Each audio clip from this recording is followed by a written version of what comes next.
तुमची काही खून असली तर खूनच नाही काय विषय, दिसायला दोन्ही सारखीच आहे ती. ह्यांचा कलर बघा, कलर सारखा आहे, पाय सारखं, चोची सारख्या, फरक काहीच नाही. फरक एवढाच, फक्त आवाजावर ओळखायचं. मादीचा आवाज मोठा येणार, नराचा आवाज कमी येणार. ह्या दोनच गोष्टी ओळखायचं, नर मादी, बाकी काय नाही.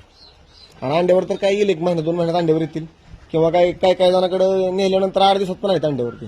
पण एक आपण 2 महिने जास्तीत जास्त वेळ पकडून चालू त्यांना. आणि टर्की जो तुम्ही घेतलाय तर तो टर्की पण जवळपास 4 महिन्यात अंड्यावर येईल, 4-5 महिन्यात येईल अंड्यावर. घ्या इकडे बॉक्समध्ये टाकून घेऊ. आणि ही माझी हा सांगतो, हा हा ही नर आहे आणि हे मादे.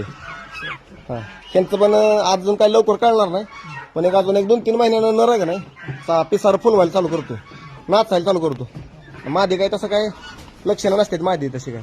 आणि ही जी लोंबतंय नाराज हे का, हे पुढं लय लोंबतं इथं आणि गळ्यापाशी का नाही. बरं ही साप मुंगसाचं राखण करतं का?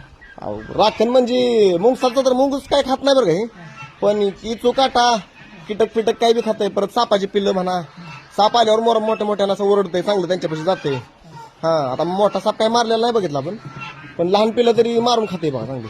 तिथंच मारलाय, समोर इथंच मारलं आपल्याकडे, मारून खाते चांगली. बाकी काय अडचण असेल तुमची गिनी गोल काय एवढं गिरीगोर सांगतो की तुम्हाला मी. हे पॅक करून घेऊ पहिला अगोदर.